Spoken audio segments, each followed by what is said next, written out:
Good evening. My name is Teresa Hardy. I'm the president of NAACP Dekalb County Branch. And we are here collaborating with the community social justice to bring you Coveted Conversations. And tonight we're going to talk about Our Voices Matter. And you wonder who is our?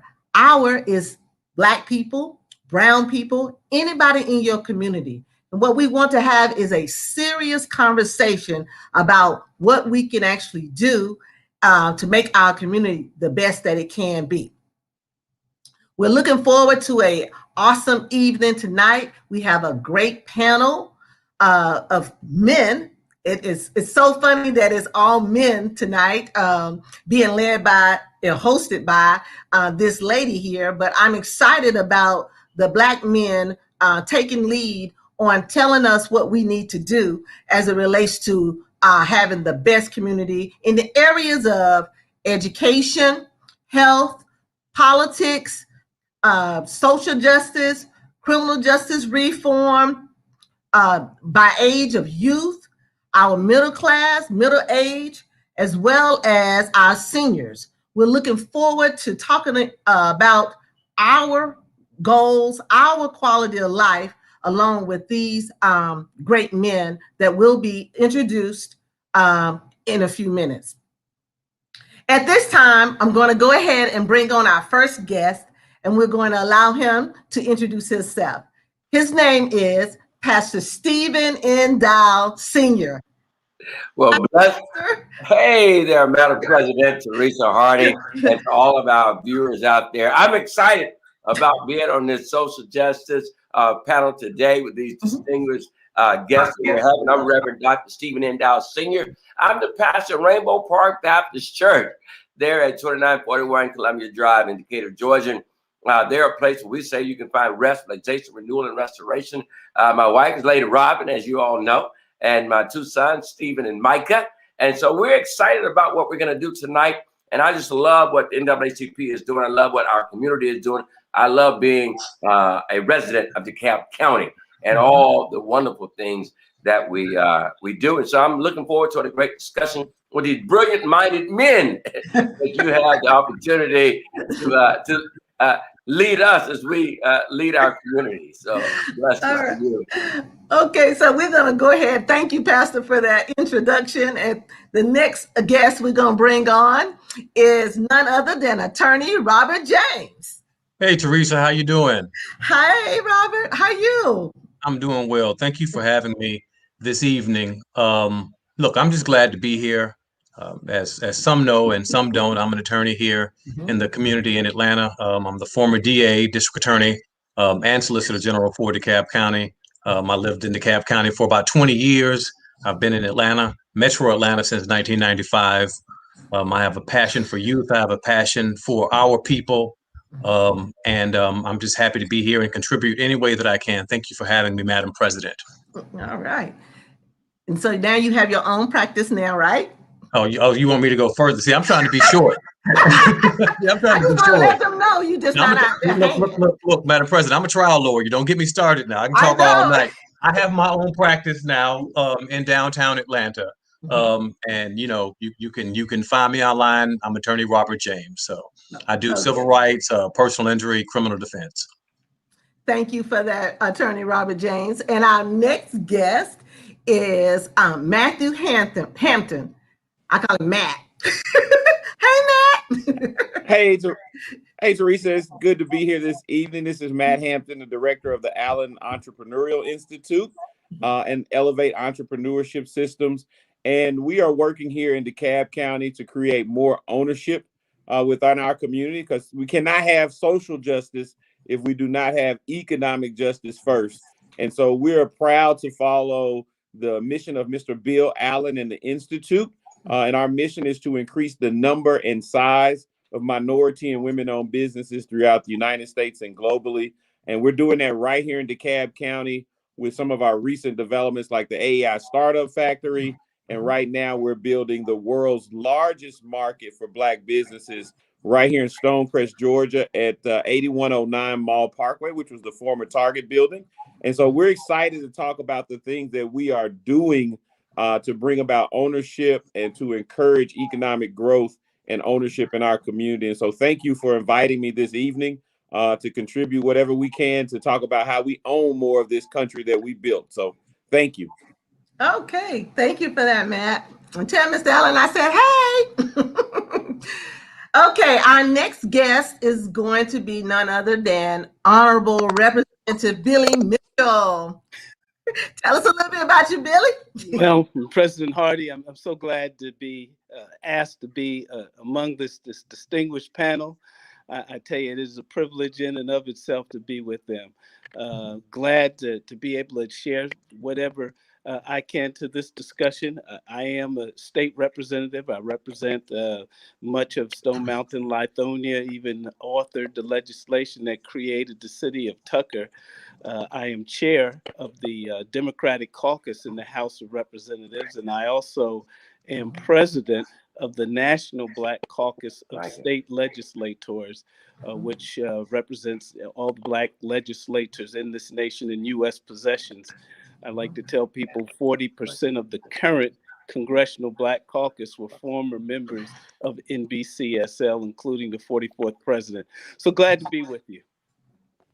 Well, thank you.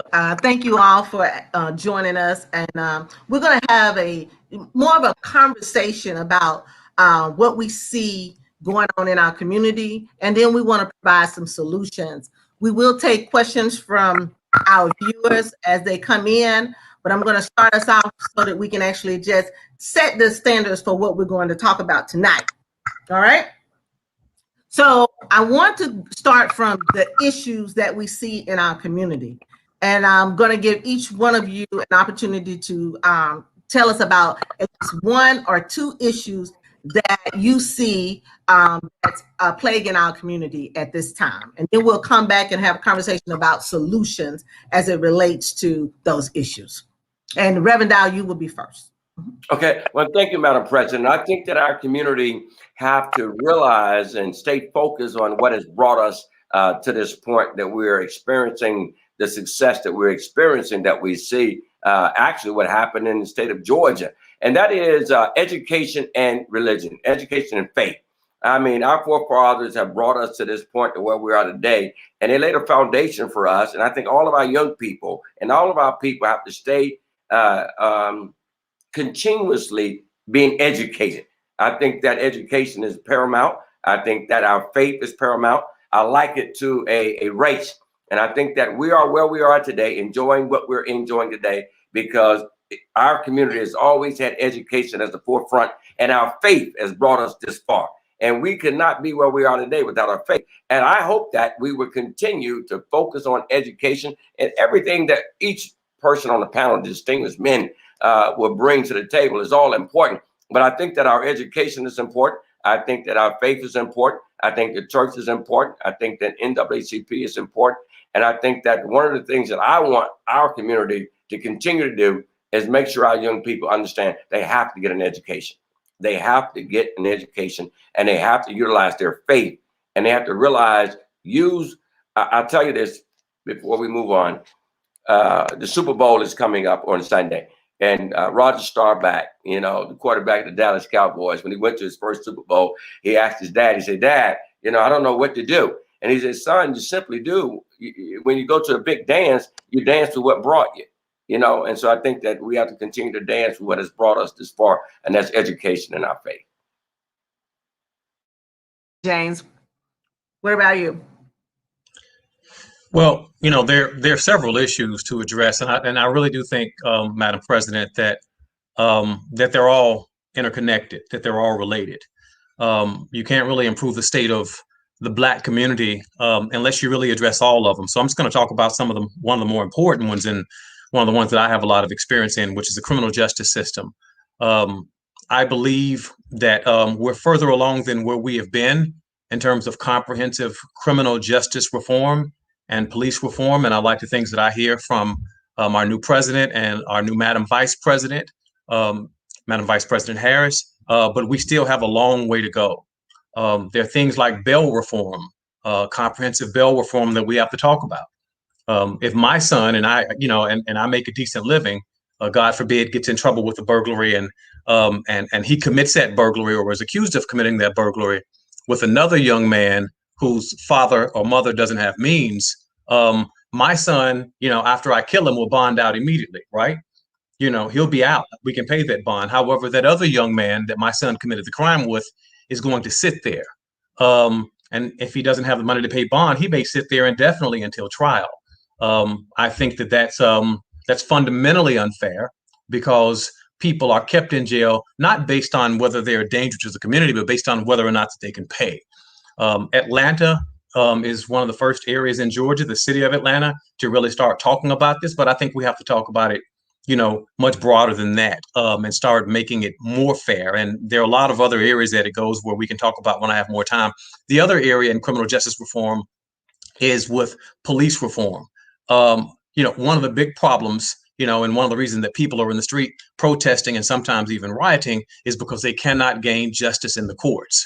And so I think it's time to make our laws balanced and fair, so that when a police officer does step out of line, does make a mistake, does hurt someone, does do something intentionally, that people can seek adequate redress through the courts. And that's going to require us looking at sovereign immunity, at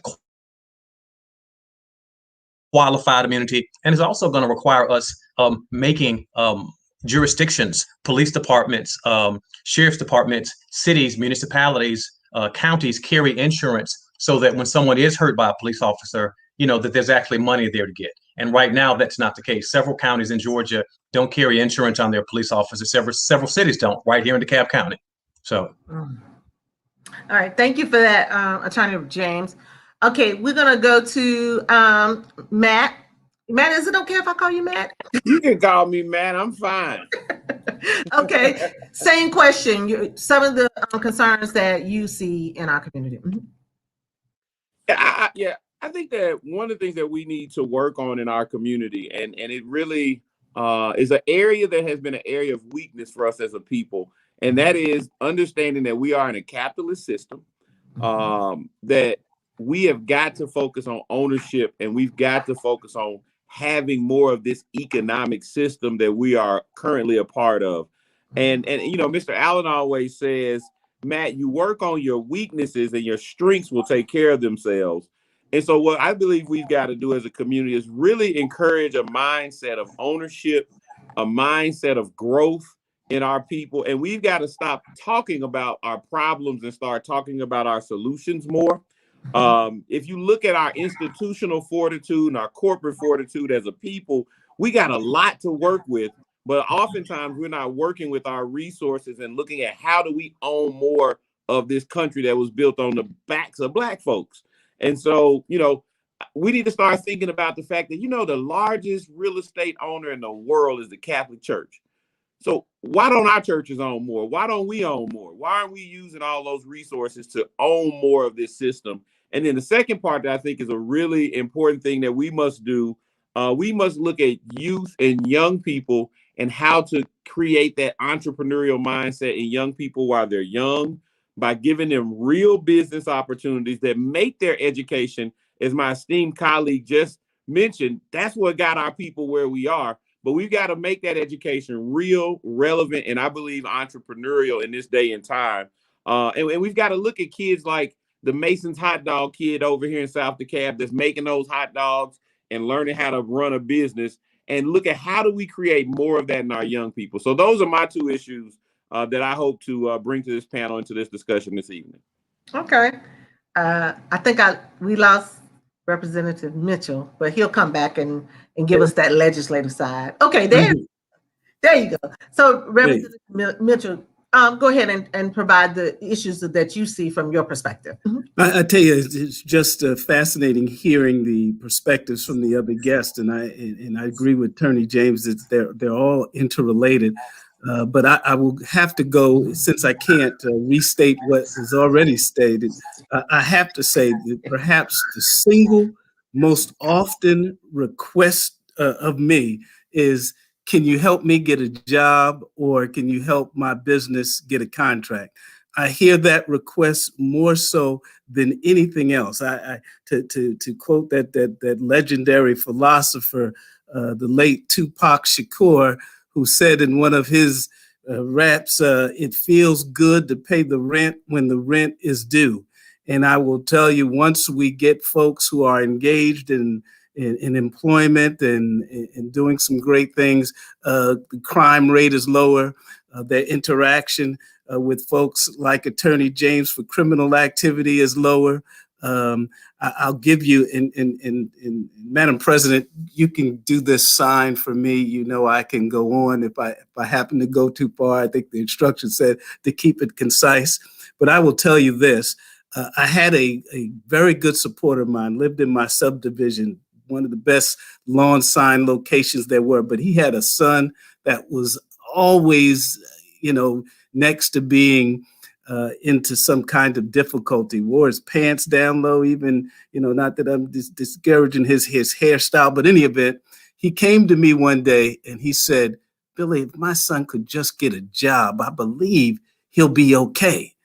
And he said, "Can you help me get a job?" And because he was such a good supporter and a good friend, I said, "All right, I'll see what I can do." And I remember calling up a friend of mine who owed me a favor in one of the utility companies. And I said to him, "It comes from a good family. See what you can do." And this guy, because he had just asked me for a favor, says, "All right, tell him to call me." And to be honest with you, I had forgotten about that. Maybe I saw that neighbor again, maybe about 6-7 months ago, getting out of his car, coming towards me. And I thought to myself immediately, okay, he's going to tell me how come I didn't help his son or whatever. He grabbed my hand and said, "I thank you so very much. My son got a job. He's working for this utility company and he's doing well." And then I called the guy at the utility company. He said, "Yes, he tested well. And he was not afraid to get up into these high buckets where a lot of folks are. He made a 6-figure income that year because of the storms all over the East Coast. Today he's married to a teacher and bought his own home." The difference in gainful employment is just amazing. Oh, wow. Okay, so here's how we're going to do this discussion, because you guys kind of put it in. Y'all talked about all the good, right? So let's talk about, I'm going to start us off with education, because I feel like even in the pandemic, there's some concerns as it relates to the education that our children are getting in a virtual space. So I want to ask you guys, have you had any interaction with any of the parents or any students as it relates to the quality of education that they're getting or receiving right now? And if so, just kind of tell me how they're, what are they saying? Because I know I could go on and on, but you guys tell me from your perspective. But there is a solution that we need to talk about as it relates to our kids being educated, whether it's virtual or traditionally going back to school. So I want to hear from you. I will go with Attorney James first, because he has children doing that too. I'm gonna go. Yes. Yeah, I got a lot of kids. I've got 4 children, and they're all in virtual school. And I will tell you that we are blessed because I'm an entrepreneur. I have my business.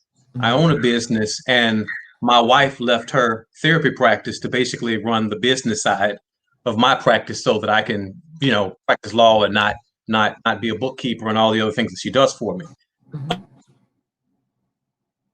The reason I say we're blessed is because she's at home and is able to ensure that my children are getting quality education while they're in virtual school. I'm down here in the basement. She's upstairs until 2 o'clock, and she's standing over my son, threatening his life, making sure that he's not zoning out or going on YouTube like he did one day when the teacher was teaching, all those other sorts of things. Now, imagine a family that can't do that. Imagine a single parent home. Imagine kids who have parents that don't both have terminal degrees. I've got a Juris Doctorate and my wife has a master's degree, with high level certification. So imagine that. And that's the situation that many of our children are in during this pandemic, during this crisis. It's not just a health crisis, it's an education crisis as well. I don't have any answers, but I know that it's a problem. Okay. All right. So what about you, Matt?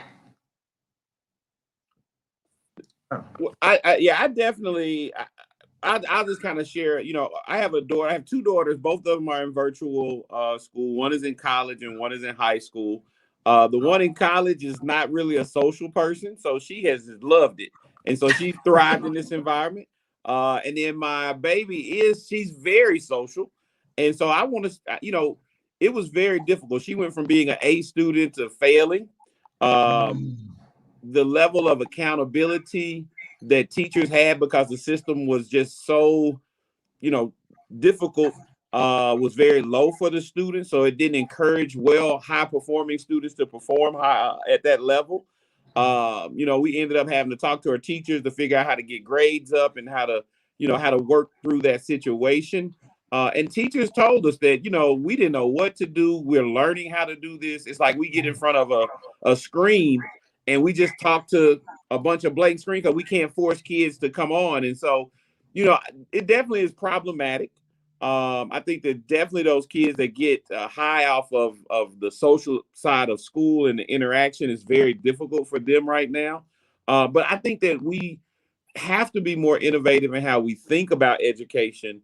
We've got to give young people real things that they can do with their education because they know how to do so much more than what we demand of them. And what happens is a lot of times they dumb down themselves because we're not demanding that they go higher and that they learn more. And so, that problem is a huge problem. I think the pandemic has exposed that problem.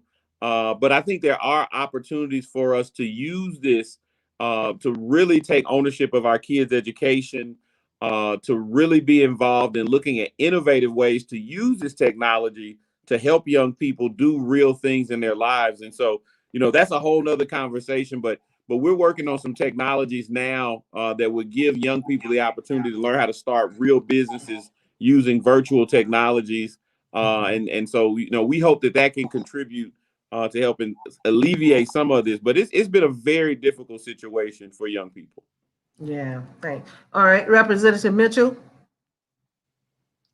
I will tell you, my experiences with the virtual school has been a rather pleasant one. I only have a son that's in a school now. He's a junior at his school, and he's the quarterback of his football team. And my daughter was working in New York for Tom Ford, a big cosmetics company, and they sent them all home. So now she's working out of our home. So she's living the dream.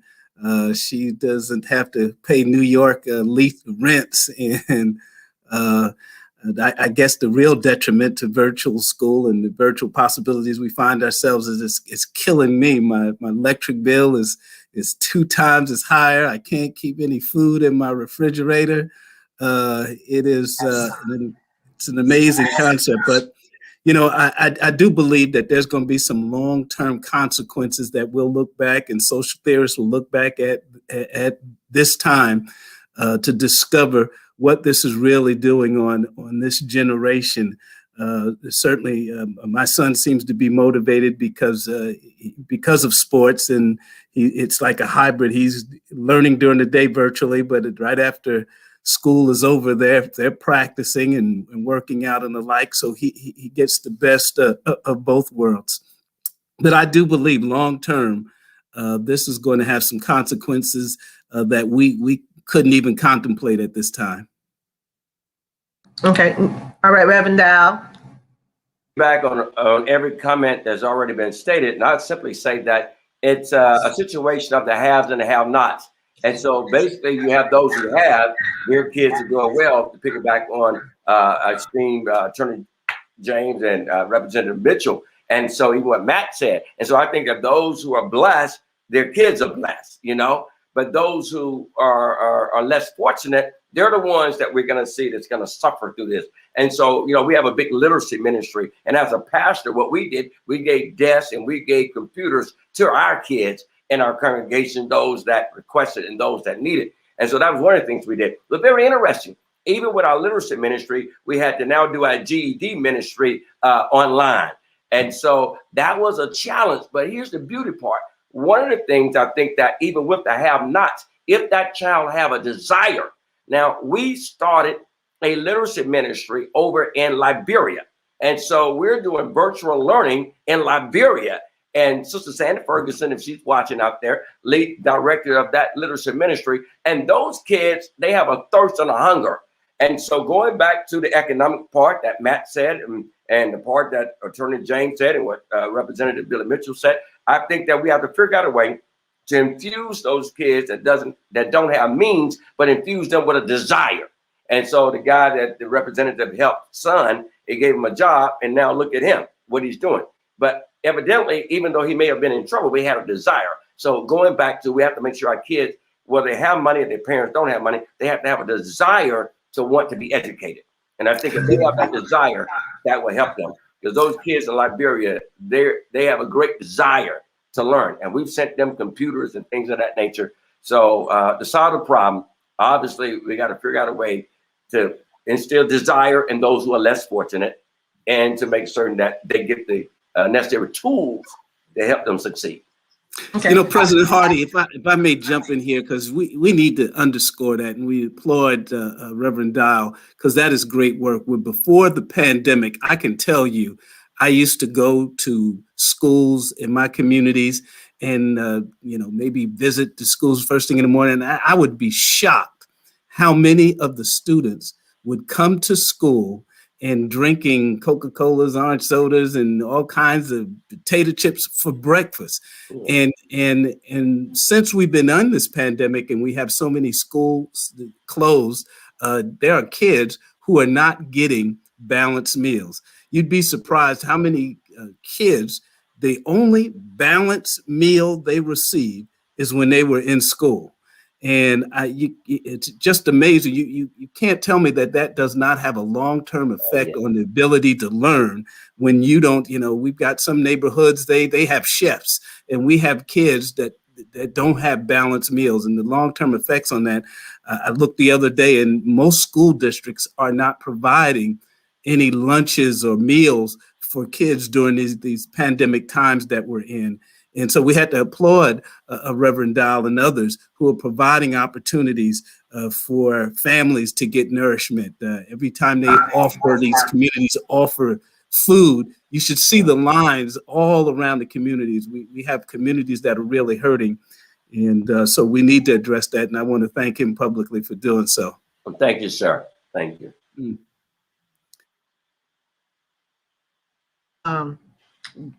From me. So y'all know I pick you guys because there was something different about each one of you. And the biggest thing was that all of us working together is what I want to show is all of us working together collaboratively, we will be able to change our community because each one of you have the heart and the desire to do so in your prospective areas. Now, I'm going to move from education and go to criminal justice reform because it is the lack of education and the formula that allows us to be subject to going into a system that is not for us. And I'm going to start with Representative Billy Mitchell on some type of legislative laws that that we can actually put in place to, one, stop the prison system that's going on, the private prison system, and then two, the calculation, I call it a calculation, that if your child is not performing well in the third grade, that is a sign that they're going to be going into a system. And we'll talk about it from that perspective. I wanted to go there with him from a legislative, but then I want to go back to you guys and talk about what we can do to stop the third grade myth? Well, that's a great point. And I will tell you, this is my 19th year in the state legislature. In every single session that I've been a part of the legislature, I put into a bill that would not only end the practice of private prisons, but also talk about expungement. One of the barriers to employment is the records that so many of our communities attained from doing some things that they regret somewhat later. I've always got pushback from the majority party on those issues. However, I can tell you today that it's changing ever so slowly, and it's because of, I like to say, crystal meth. The drugs really wasn't something that the mainstream community felt that their community was doing. But crystal meth is a community, there's an addiction that is affecting the mainstream, the majority party in our caucus, more so than ours. Now they wish to do something. Now they wish to make sure that we support drug courts and we make sure we give people a second chance. But along those lines, I will tell you, the most consequential legislation that we have passed in this state, in my opinion, is medicinal marijuana. Now, I know this may shock you, Pastor, and some of you others, and say, is he smoking something? What is he talking about? Medicinal marijuana being the most consequential legislation being passed. And let me tell you why that was. They could not have passed that without the votes of the Black legislators. So what we did was we overloaded that legislation. For the first time in the history of Georgia, we put in minority participation goals. Never had minority participation goals in legislation before. So we said, if you're going to give out licenses for this, you're going to give out opportunities to do this, there's a certain percentage of them have to be with minorities. So we're talking minority participation. There's also maladies that just affect African Americans. We said, if you're going to do this, you're going to have to put in maladies that can be addressed by African Americans. They needed our votes, so we overloaded it. We also said that there are things in this bill that now are legal, which we got people in jail that are incarcerated for. That is the seeds for criminal justice reform. So we've got all of that in the bill. And as a result of that, we're going to see some great differences in our state as a result. Oh, thank you for that. Attorney James, do you want to add something to that? Otherwise, I'm going to go on to the next one. Sure. In general, I think that, we are a society that over criminalizes conduct. There are too many things that are crimes that should not be, and they, quite frankly, don't make a lot of sense. I mean, we're just now getting to a place in our society where we're looking at marijuana and comparing it to alcohol, and saying, okay, marijuana is not a narcotic. Marijuana is not crack. Marijuana is not heroin. Why are we putting mostly young Black and brown boys in prison for possession, or sale of this product?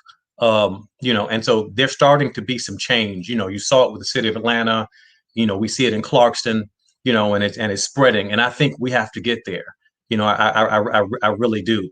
And another basic concept, and I've seen, us move in that direction, or the legislature in Georgia move in that direction, is, look, if you commit a nonviolent offense, all right, I don't care if it's a theft offense or what have you, but if you commit a nonviolent offense, what is the public policy reason for 25 years later that nonviolent offense being on your record? As a prosecutor, I had people come to me in the solicitor's office when I was solicitor over the misdemeanor court that had gotten caught for misdemeanor shoplifting in 1985. All right. One gentleman had gone to college, was educated, and was trying to become a bank president. All right. And he could not become a bank president because he had a theft crime on his record. Believe it or not, a theft crime at financial institutions is worse than a violent crime or a drug crime. All right.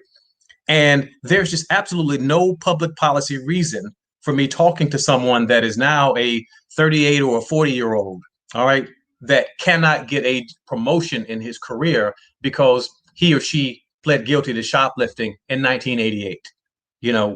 And so our laws have to reflect common sense and not politics and criminal justice.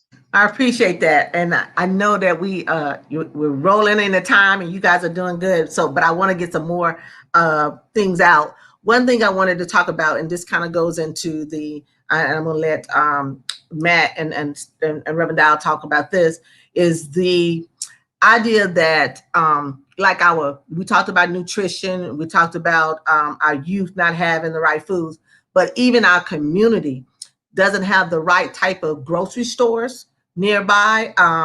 And the ones that we do have, they are not sufficient or efficient for us. And then they are really I think a lot of people are being mistreated, because what I was told now is Kroger has valued us in a community, kind of labeled us as valued, where Publix is literally showing us some other stuff. But I wanted to talk to you guys from that perspective. Do you think we need to get our own grocery stores? And is that something that our churches could consider doing? And then along with Matt, teaching us how to be entrepreneurs, grow our food, because we did a lot of that even during the pandemic, right? We went to the farmers and got the food and gave it out to our people. But if we were doing that ourselves and trying to capitalize on it, what do you guys see from our perspective for our community that we can actually do that? Reverend Dow, you're on mute. I want to hear what Matt has to say, because I'm going to throw something at Matt. And kudos to Representative Billy and Attorney James with that criminal justice piece. I want to say something about mentorship early in the first and second grade, so that when they get to the third grade, they can have a paradigm shift. But we'll talk about that. One of the things, the food bank, as you know, we give food, like most churches, we have a food pantry and we give out food. And also for churches who have land. Now, Matt, we have some land, and one of the things we've been exploring is starting a community garden. I think, Teresa, until all churches really start a community garden, bring back farming, and those churches that have green space or find space, churches need to collaborate together, and we can start farming. Those are jobs for young people, Matt. There's entrepreneurship abilities for young people. And I think that definitely start with our young kids and our seniors. That's jobs for our young people and for our seniors who probably grew up on farms. So I think we're missing a major opportunity and going back to producing our own food, vegetables, and things of that nature. And so I'm not saying we haven't arrived. We've been exploring it. We have not done it yet. But I think that is truly a missing link, Teresa, for the grocery store situation, is going to the Atlanta Food Bank, getting food, giving it out to our people, but also seeing how we can produce our own food. Yeah, Reverend Dow, I absolutely love what y'all are doing. And I'm gonna say something that may not be politically correct, and I'm just gonna be real about it. We've got to ultimately move beyond the community gardens, and we've got to move to profiteering and making money. Because the thing is that the energy around a community garden, while it is, give to the people, get the stuff out there, that's like give a man a fish. We got to learn how to make real money. And what we've got to do is we've got to be more creative, and we got to look at things like, all right, people are buying these microgreens, and you can do that with hydroponics. And how do we actually create a real business that makes money? We've got to get away from this. And again, this is not going to make me popular, but I think you all are innovative, so I hope I don't offend anybody. But we've got to get away from the nonprofit mentality. We will never get wealthy with a nonprofit. If you get wealthy with a nonprofit, you're probably going to go to jail. So we got to be real and say we've got to really embrace a culture of ownership, and we've got to say making money ain't bad. Right now, we're working on this problem right at 8109 Mall Parkway, where we're creating the new Black Wall Street Market. And Mr. Allen is just creating a grocery store. And the first step is that we've got to be financially successful. When we're financially successful, then we can do exactly what Representative Billy Mitchell did with that young man. And we can give our folks good jobs, not just jobs that, we're going to figure out how to get you a little bit of stipend so you can come work the community garden. No, we're going to teach you how to make a couple $100,000 a year and run something that makes $1 million a year. And so that's the paradigm shift that we have got to have as a people. We are the head. We're not the tail. We should be owning stuff. We should be building stuff. We should be making millions of dollars. And we got to get that notion across. And there's nothing wrong with that. And that's the greatest thing I think that we can do is we got to change the mindset that everything has to be communal and everything has to be nonprofit. Everything got to be for the good of all. No, we gotta build some real businesses. We're in a capitalist society. So, if y'all don't like me after I just did my sermon now. So I'm gonna shut up. I'm gonna shut up. Reverend Dow, you on mute. Okay, thank you. Matt, you didn't offend us. I agree. Let the church say amen, amen, amen. And part of that paradigm shift too is when we build these businesses, we have to support each other. And we have to collaborate to support each other. And so Reverend Dow, what I will commit to do, I don't want to just talk, Reverend Dow. What I will commit to do, I will come over and I'll consult with your church on how to do a agricultural based business, and we're gonna make money. I like that. Business. hey, but Teresa, and hey, I tell you, dinner on me. Yes. That's right. But that's what it's about, right? Is the action behind it. And right. Again, putting you guys all together, we have to work together. We have to make sure that we have the right policies in place in order for us to even get to trying to get our own business, to make sure we have a legal services that can support us to do it. The religious part, we got that because guess what? That's what we were built on. And I want to go to Robert James because Robert James is an entrepreneur too, but he's also on that legal side. So I want him to kind of talk to us about more of the economic side from the legality too, because what I've experienced is a lot of people want to have a business, but they want to hustle. So I'm trying to get the mindset, like Matt said, say, look here, that's good. You on the streets selling your bottled water. But guess what? I can show you the right way, right? Or Robert James can tell us that, the right way to start a business and make sure it's successful. And then we have Matt to give us all the training and the service. Then we have Reverend Dow who got the land. We got Billy Mitchell down at the Capitol telling us what policy that we need to go and support. And Teresa gonna do that. Okay? Go ahead, Reverend James. Yeah. Well, look, everything in life, everything in this world has order. All right. Mm-hmm. There's order. There should be order in your house. There's order in the church. And there's order in the secular world. Mm-hmm. All right. Oftentimes when people come out of the hustle, the hustle world, the streets, sometimes they discount order, and I get it because you don't always get rewarded for following the rules in the streets, right? That's why these young boys are on the corner selling dope. Biggie said, either you slinging crack rock or you got a wicked jump shot. It's one or the other, right? But when you step across that line, you can take that same drive, that same hunger, but you got to learn the rules and follow the rules. Okay, no shortcuts. And look, it's okay to hire lawyers, preferably our advisors, preferably our CPAs, to teach you ways, okay, to win with taxes, to win in business, to win and how you incorporate your business. All right, all of those things. I sit down and I've taken advantage of a lot of different things. Most people don't know that you can, put your children on payroll. Most folks don't understand things as simple as that. Those are rules, and it's perfectly legal. But learn the rules, follow the rules, and patronize our own businesses and our own communities. The last thing I'll say about this that's very important, I would have starved and my family would be on the street if it were not for Black people. All right. When I left office, my first couple of months out here, my marketing and advertising service had me advertised in Johns Creek and Dunwoody and all these places because I was a former DA. And they thought these folks that had been watching me on television were going to patronize my business. And the reality is that I fell flat on my face when I told them to shift my business back to Clayton County, to DeKalb County, to the South Side. My phone started ringing off of the hook. Here in metropolitan Atlanta, there are enough of us to make entrepreneurs successful and rich, but we have to support each other.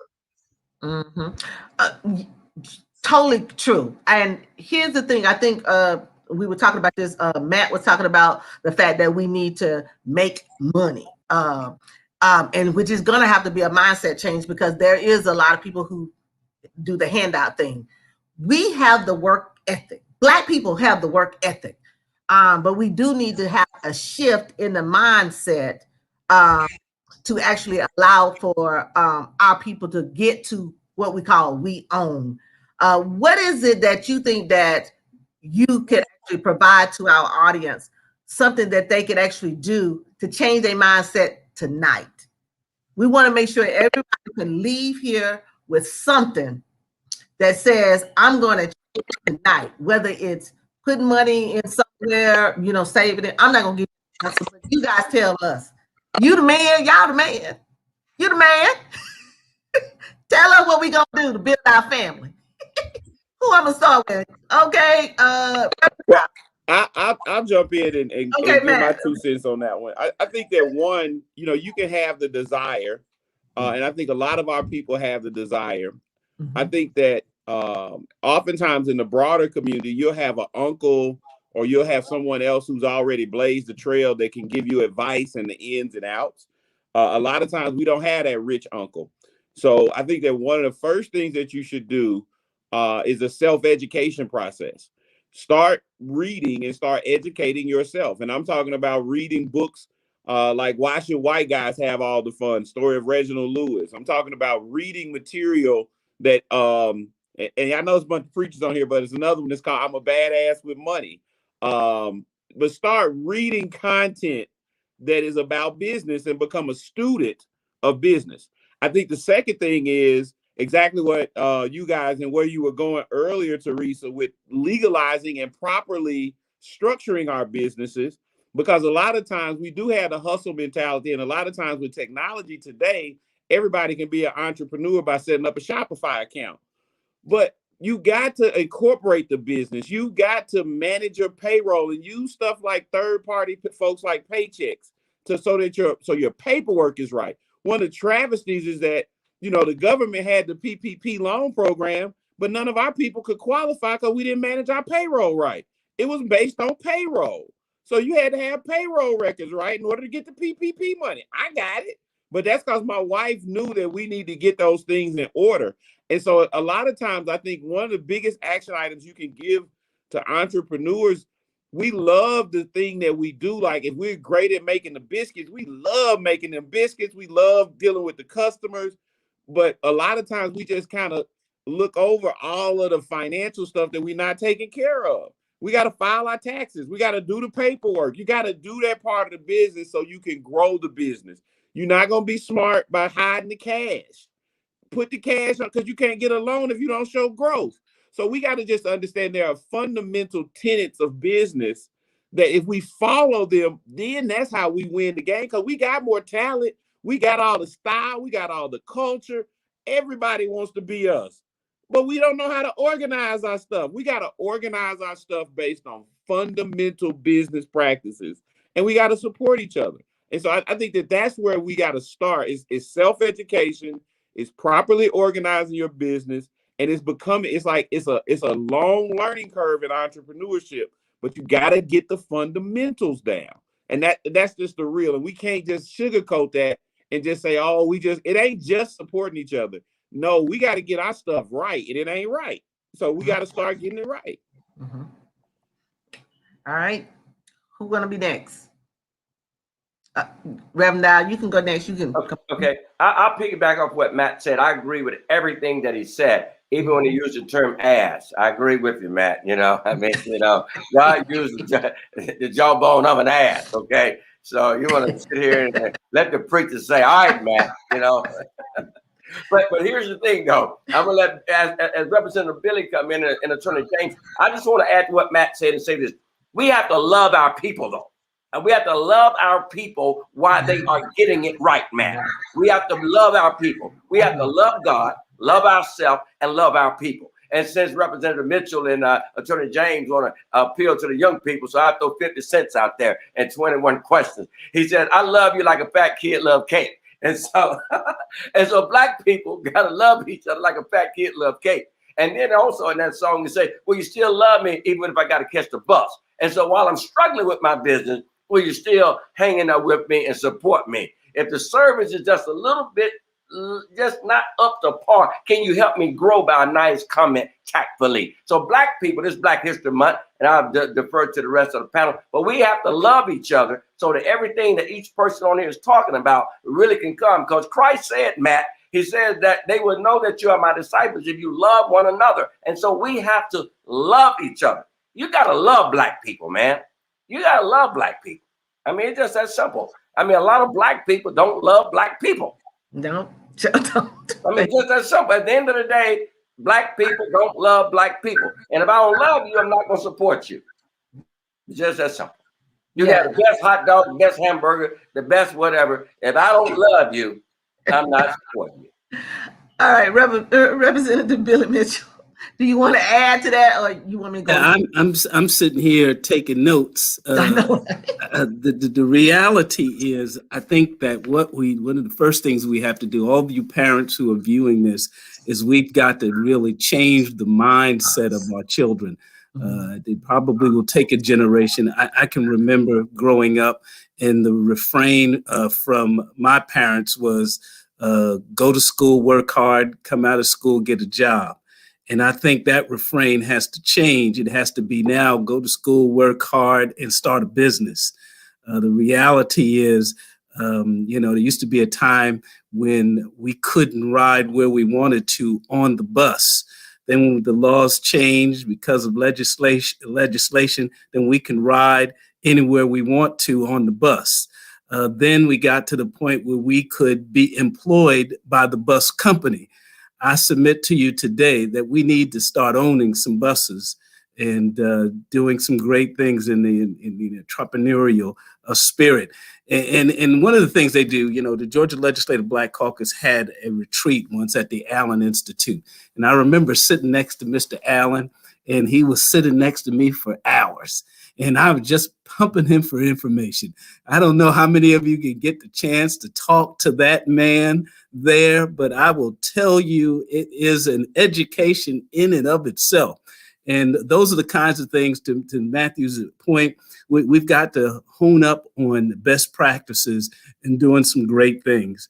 That notion of, teach a man to fish, and then if you teach a man to fish, he'll eat forever. Well, I submit to you that it is that standard has to be improved. We got to teach that man how to save some fish so he doesn't have to fish every single day and have some for his retirement. We got to teach that man how to market his fish so he can sell it to others. We got to teach that man how to create collaboratives so that perhaps he can franchise his fish selling. And that is the mindset that we need to have nowadays. I agree with you, Matt. Do you want to add anything? We got a few minutes. Sure. I'll end where we started. It's comprehensive. It's interrelated. I was sitting back when I was district attorney. I was sitting at breakfast one morning at a conference with the DA from Newark, New Jersey, and Detroit, Michigan. And the DA from Newark, New Jersey, you think we got crime problems, right? She said that, what am I supposed to do about crime when the unemployment rate for Black men in my community is 25%? All right. I heard Mike Thurman say, or ask the question, do you know the crime rate for Black men that are employed? And do you know the crime rate for white men that are employed? All right.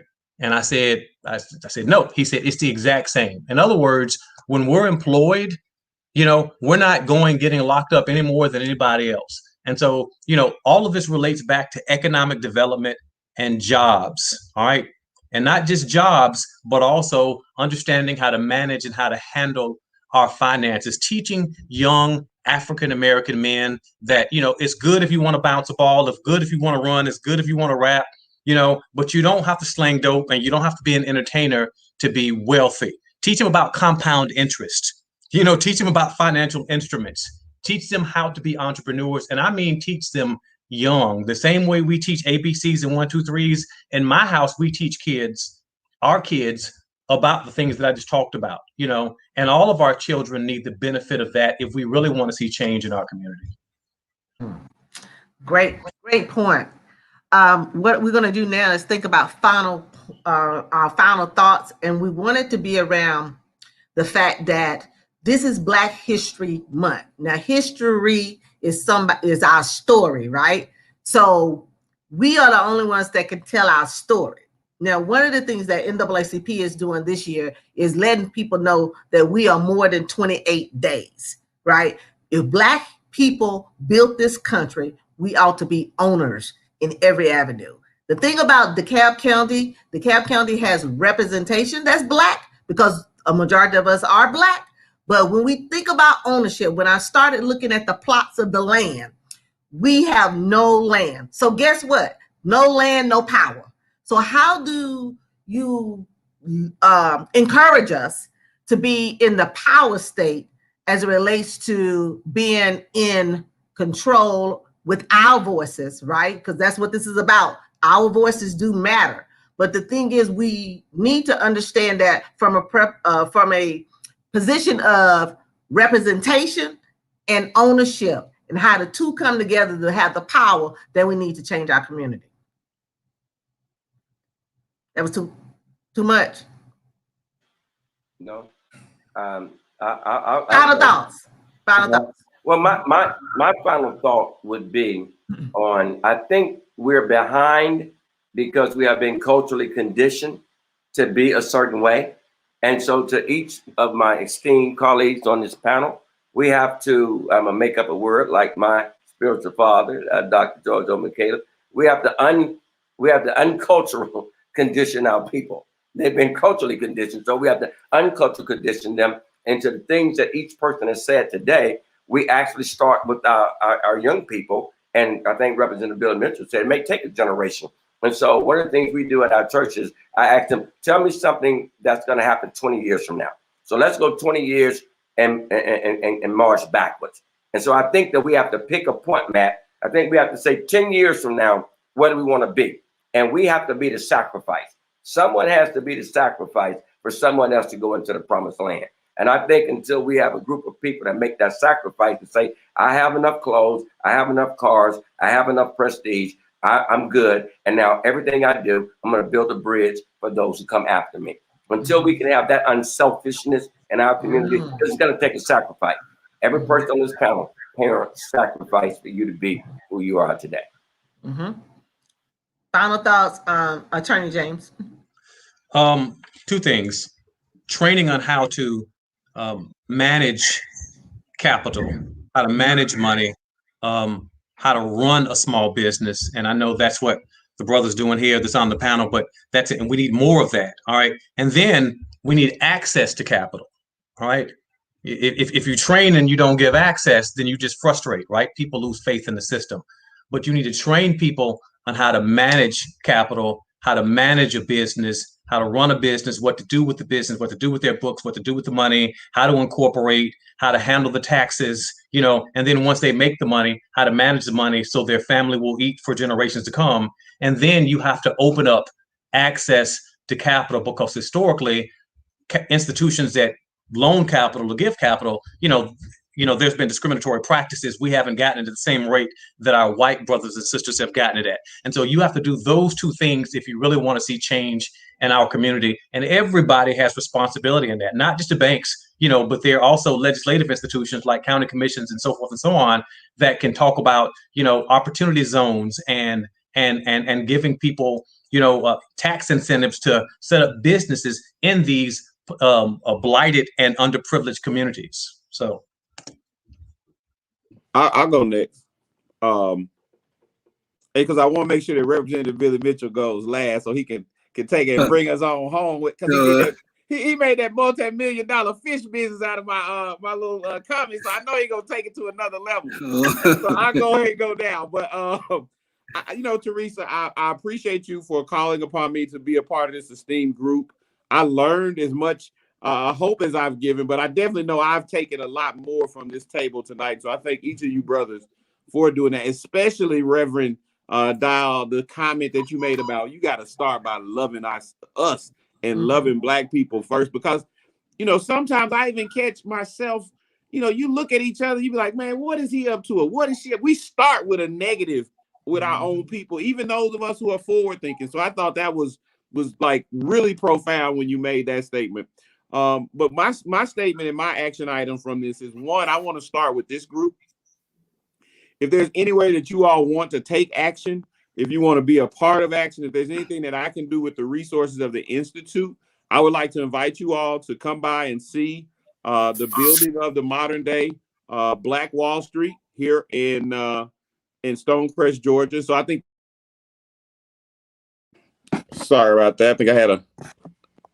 I think the first step, if I'm still in here, the first step is I want to take action with this group and look at what we can do to move entrepreneurship forward in DeKalb County, the Atlanta metro area. So Teresa, I want to invite you all to come and see the Institute, spend some time, and let's look at what we can do to take action so that we're not just talkers of the word.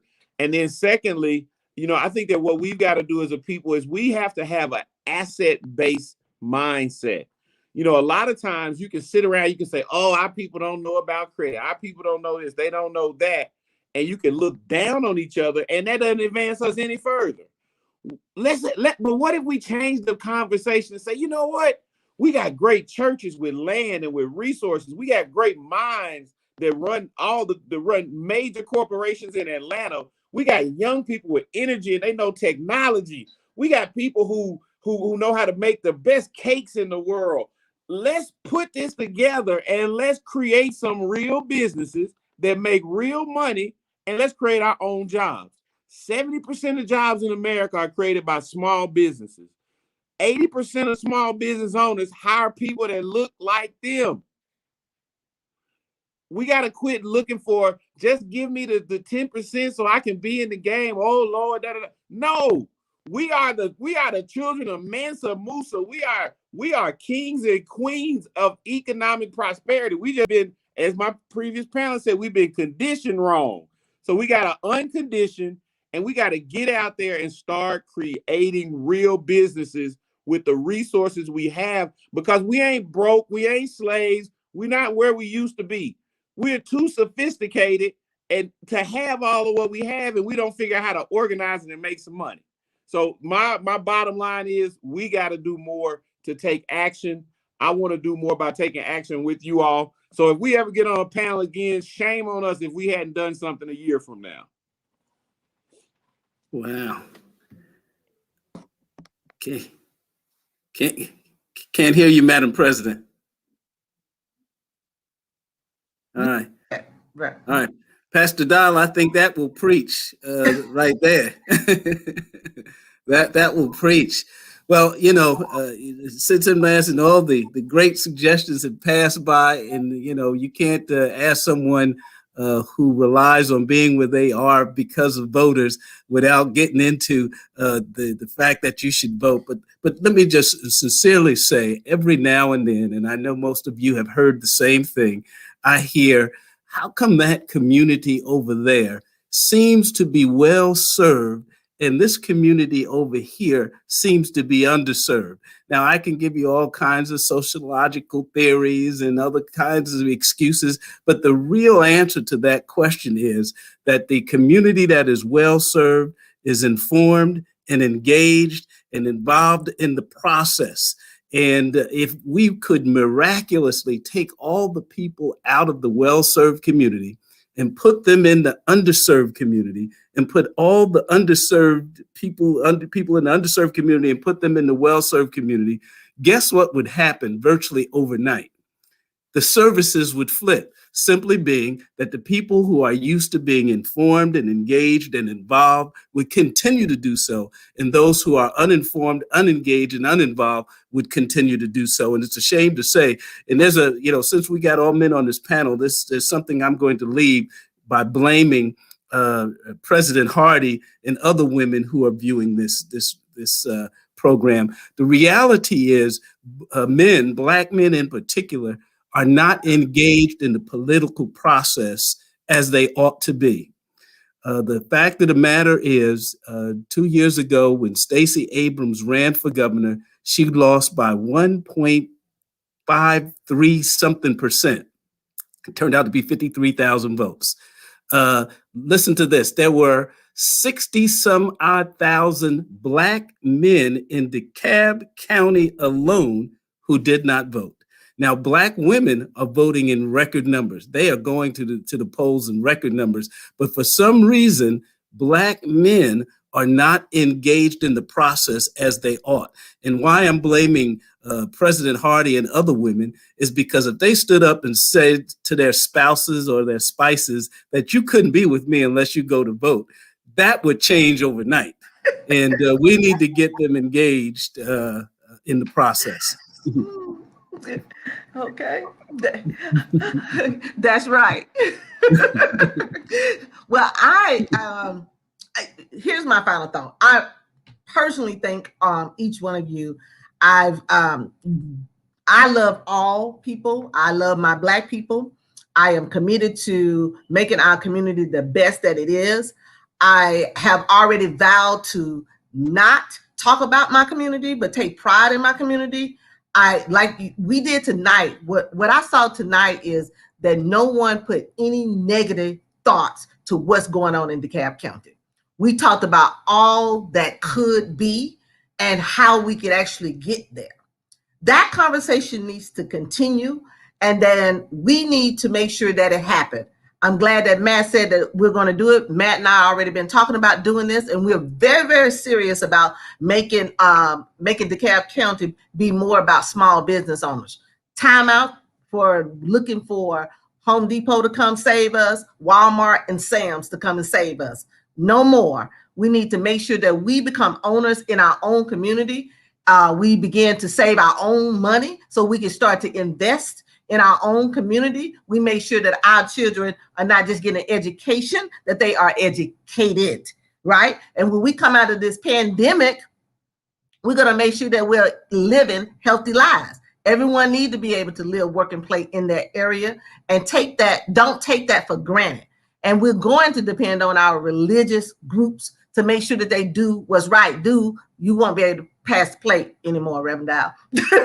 But at the same time, I think the biggest thing what I'm getting from this is our Black men will lead us to where we need to be in our community. But together as a Black community, we should be able to withstand and show DeKalb County, Georgia, and the United States that we're better than 28 days, that we are 365 days Black. And if you didn't see what we did and in these last two elections, watch out what we're about to do with our community and change the trajectory where it doesn't look like it's underserved, but it is served by the people in which live in it. So that's my final thought. But I'm not going to leave here without letting you know that NAACP Dekalb is here to serve 750,000 people until we end all racial and hatred discrimination. NAACP will be here. You should join us. Why? Because it is the only organization that will stand up for all of our rights in order for us to have equal opportunity. And it is only $30. And you can join NAACP tonight at naacpdekalb.org.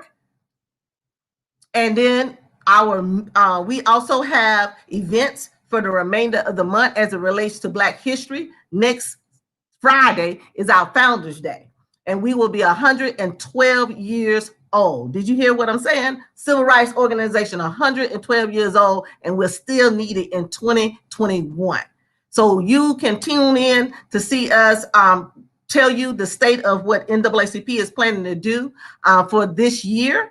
And you can also plan to participate in our Black History program, which will be on February the 27th at 10 a.m., where we're going to have 112 youth tell us about the Black history here in DeKalb County. If your youth have not signed up, please do. We got all our information on our website at www.naacpdekalb.org. And we are fired up and ready to go. I think that's it.